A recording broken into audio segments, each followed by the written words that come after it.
원래는 제가 2014년에 처음 선거 출마해서 선거운동할 때 문자 메시지 보내잖아요. 네. 그때 썼던 번호인데 선거 끝난 이후에 당선되고 나니까 거기로 문자로 민원을 많이 주시더라고요.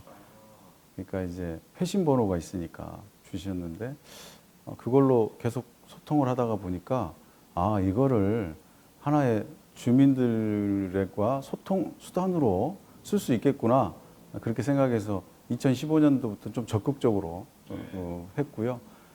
아예 2018년도에 재선되고 나서부터는 아예 민원이 있으시면 이 번호로 보내라고 아예 적극적으로 이제 홍보도 했습니다. 그리고 지금 보시다시피 엘리베이터도 붙여놓고 그래서 근데 이 문자 메시지가 주민들이 접근하기에 굉장히 쉬운 방법이더라고요. 예를 들면 홈페이지에 글을 남기려면 남들도 보게 되니까 그런 부분에서 좀 저하되는 부분이 있을 텐데 이건 개인적으로 아주 저만 보는 거니까 그런 측면에서 보면 하고 또 사진 찍어서 올리기도 좋고 그래서 민원 신고할 때 아주 좋은 것 같더라고요. 예컨대 보도블록이 깨졌다거나 뭐 가로등이 불이 꺼졌다거나 이런 걸 짝짝 찍어서 보내주시니까 그것은 너무 쉽잖아요. 신고하는 분들도 그렇고. 예. 그래서 굉장히 활용도가 좋습니다.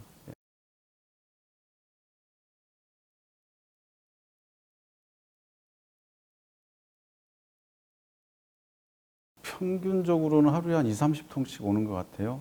민원의 이 다양성이 어마어마합니다. 처음에는 그냥 그런 주차 민원이나 이런 정도 교통 민원이 대부분이었었는데 지금은 삶의 그 희노애락도 다 민원으로 들어오고요.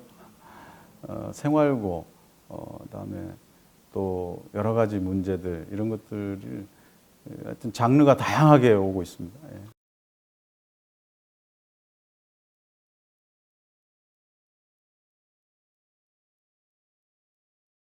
처음에 얼마 안 돼서 어떤 분이 그, 그 가게 앞에 싱크홀 같다고 조그마한 구멍이 났는데 싱크홀 같다고 신고를 했어요. 그 문자로 찍어서 보내주셨는데 제가 나가서 보니까 직원들 보고 나가서 이제 확인해 보라고 그랬더니 정말 밑에 싱크홀이 초기 단계더라고요.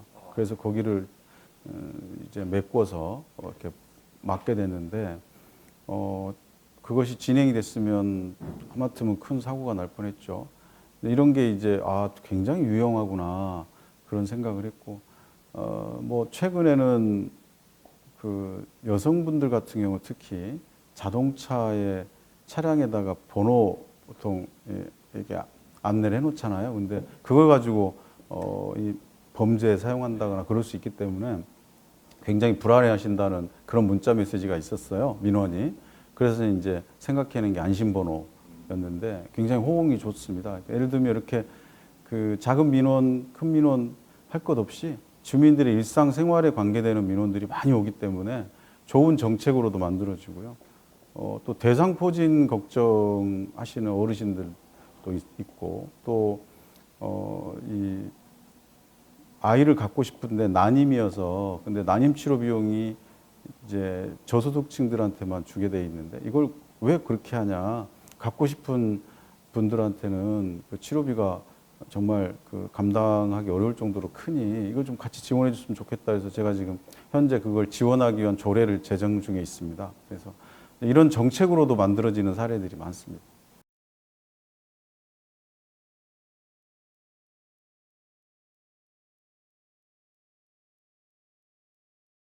하나뿐인 지구는 결국 말 그대로 지금 환경 문제가 정말 심각하지 않습니까? 그래서 사실 오늘 우리가 마스크를 쓰고 행사를 했는데 마스크를 쓰지 않으면 안 될 그런 정도의 미세먼지죠.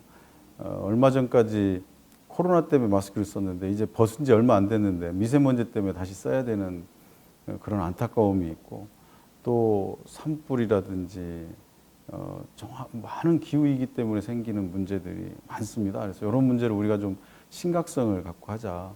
이제 산업혁명 이후에 지금까지 지구 온도가 1.5도씨까지 올라가면 이제 재앙이 온다 그래서 우리가 기후위기 시계를 만들어서 하고 이제 6년 100일밖에 안 남았습니다. 100여일밖에. 우리가 이거를 해서 점점 늘려야 되는데 그러려면 주민들께서 그 심각성을 인식을 같이 해야 되거든요.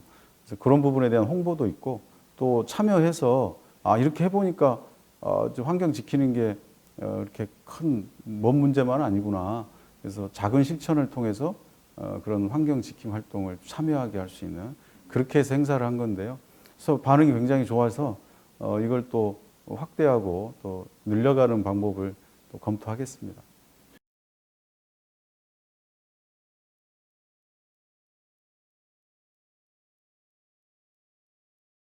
반지하 때문에 예전에 그 크게 또 인명 피해가 있어서 그때 이제 반지하 신축을 금지를 했었거든요.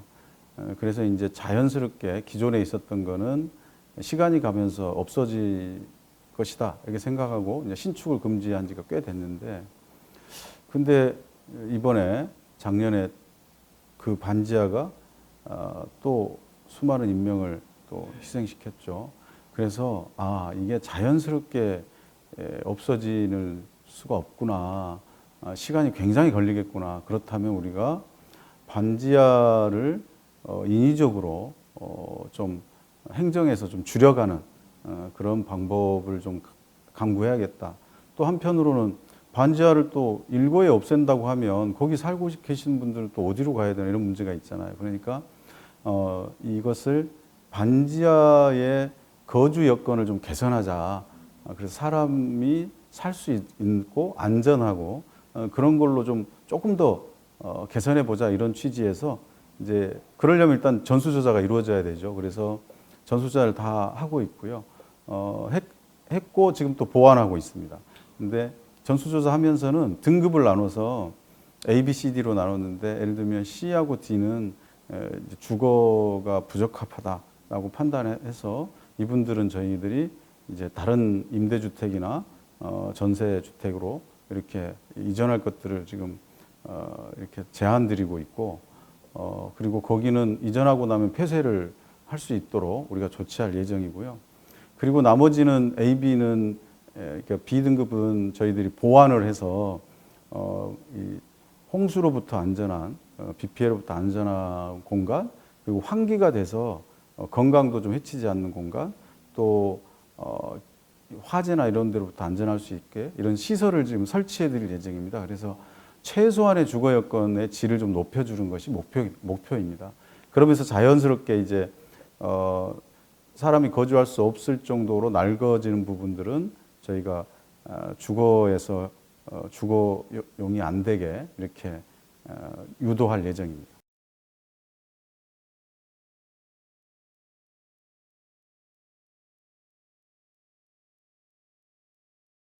이제 성동구가 지속 가능하게 발전하려면 결국 도시계획으로 뒷받침이 돼야 되거든요. 도시계획은 10년, 20년 미래를 그려내는 사업이기 때문에 미리미리 준비를 해야 됩니다.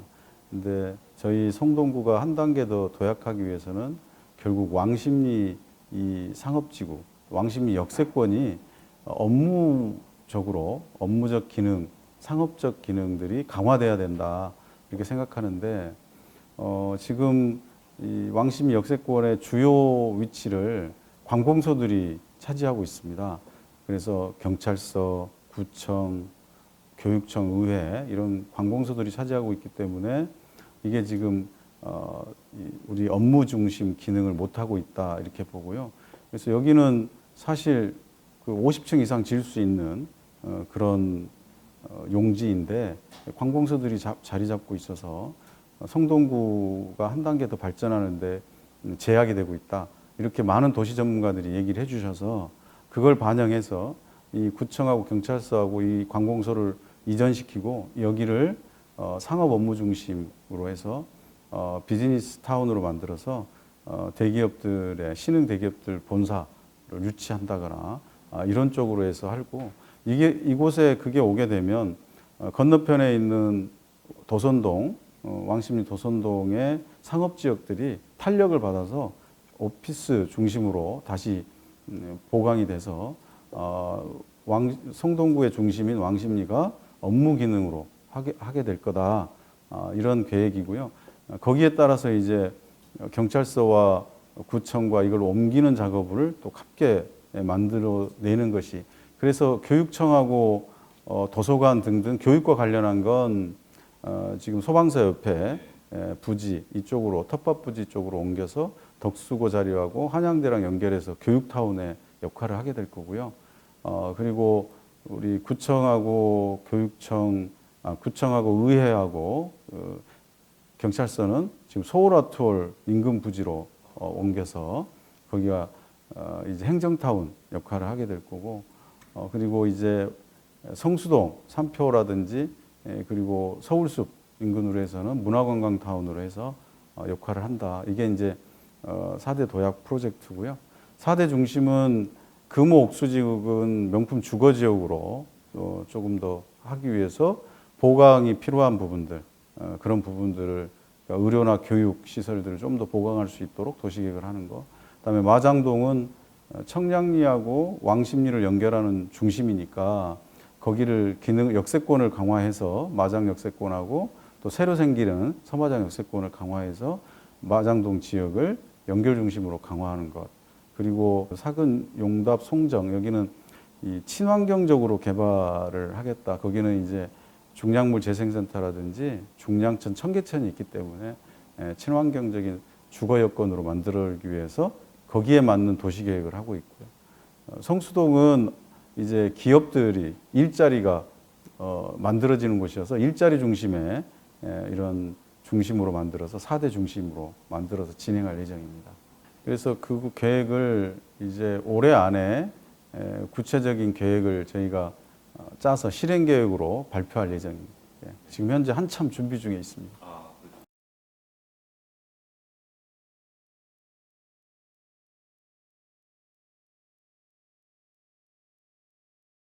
아이를 낳기 위해서 먼저 보는 게 이제 육아 환경을 보지 않습니까? 그런 육아 환경을 저희가 그동안 지속적으로 강화해온 그런 영향이 아닌가. 주거 여건이라든지 또 어린이집이라든지 그리고 주위에 육아를 할 수 있는 다양한 시설들, 예컨대 어린이 꿈공원이라든지 아이들이 놀 수 있는 시설, 또 아이사랑 복합문화센터 등 아이들이 와서 언제든지 이렇게 공부도 하고 놀 수 있는 그런 곳들을 많이 만드니까, 특히 어린이집 같은 경우는 이 산모들이 지역을 선정하는 아주 중요한 기준이 되거든요. 저희가 그 어린이집이 공보육률로 서울에서 제일 높고, 그래서 아마 그런 영향이 있지 않나 싶습니다. 출생률을 높이려면 정부와 지자체와 또 기초지자체, 그러니까 우리 서울로 치면 정부와 서울시와 성동구가 각각 혼신의 노력을 다해야 된다 이렇게 생각하고, 또 실패한 사례보다 성공한 사례들을 적극적으로 좀 도입을 해야 되는데, 이미 검증된 사례들, 그래서 외국의 경우 예를 들면 부모급여나 이런 거는 상당히 긍정적인 역할을 했잖아요. 그래서 우리도 지금 2세까지 지급하고 있는 부모급여를 18세까지 점차 확대해야 된다. 이건 정부가 해야 될 일이죠. 막대한 예산이 들어가니까 정부가 해야 될 일이고, 또 이제 좀 전에 얘기했던 주택 문제, 이런 거는 광역지자체가 조금 나서서 서울 같으면 신혼부부 주택이라든지 이런 걸 좀 많이 만들어서 제공하면, 신혼부부 주택은 실제로 많은 효과가 있는 걸로 알려지고 있잖아요. 이런 정책에 집중하면 좋겠다. 그리고 기초지자체인 구는 아이 키우기 좋은 보육 환경을 만들어서 어린이집이라든지 또 어린이들이 이용할 수 있는 시설들을 많이 만드는 것, 그리고 또 이 신혼부부들이 이렇게 이용할 수 있는 시설들을 많이 만드는 것, 그게 이제 기초에서 해야 될 일인데, 그건 각각 지역의 특성이 다르니까 기초마다 그건 그렇게 나누어서 역할을 해야 된다고 봅니다.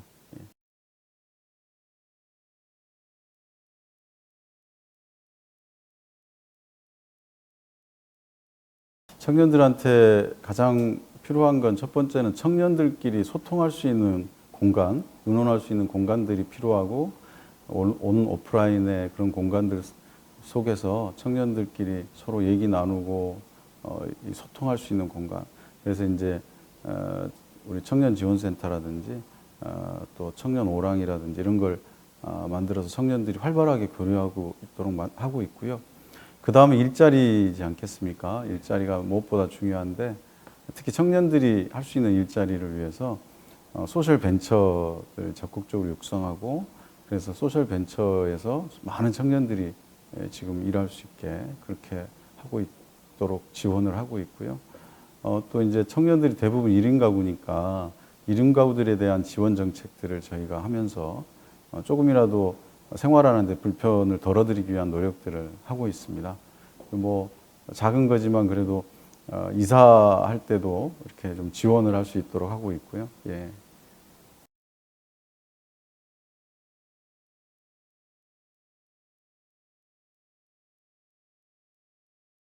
일단 청년들 기본적으로 청년들이 소통이 된다고 생각하면 참여를 할 건데 청년들이 말이 정치에서 받아들이지 않으니까 외면하는 거 아닌가. 그래서 일단 첫 번째는 끊임없이 청년들과 소통하는 요즘 채널도 많잖아요. SNS도 많고 그러니까 그런 걸 통해서도 직접 또 대면을 해서 하는 것. 소통해서 이루어지면 그 다음에는 청년들의 요구가 무엇인지가 나오니까 그 요구를 정책으로 해가지고 다시 청년들한테 피드백 해주는 것. 이게 된다면 정치 참여는 저는 활성화될 거라고 봅니다. 네, 지금까지는 청년의 목소리를 정책으로 담는데 좀 기성 정치권에서 조금 좀 소원하지 않았나 이런 생각을 해봅니다. 저도 열심히 노력.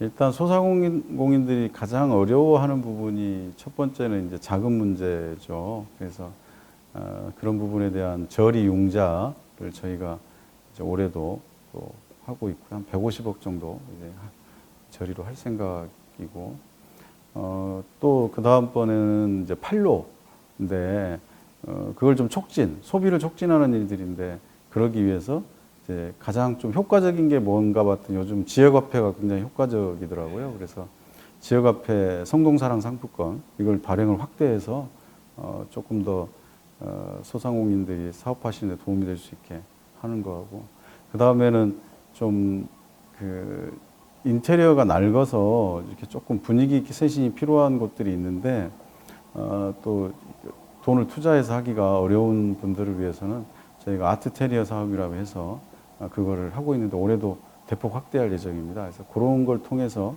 좀 지원을 하는 것이 있고 그다음에 구인구직 하는 문제가 또 어려운 문제가 있어서 이런 문제는 또 일자리로 해서 지원하는 그렇게 형태를 하고 있고 또 늘 소통하면서 필요하다고 요청하는 정책들은 저희 구에서 적극적으로 하려고 합니다. 예.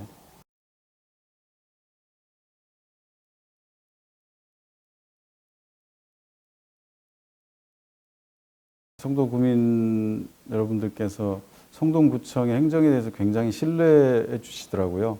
그래서 그런 부분에 대해서 굉장히 감사하게 생각하고 구민 여러분들께서 신뢰해 주시니까 우리 직원들이나 저나 더 열심히 일하려고 하는 것 같습니다.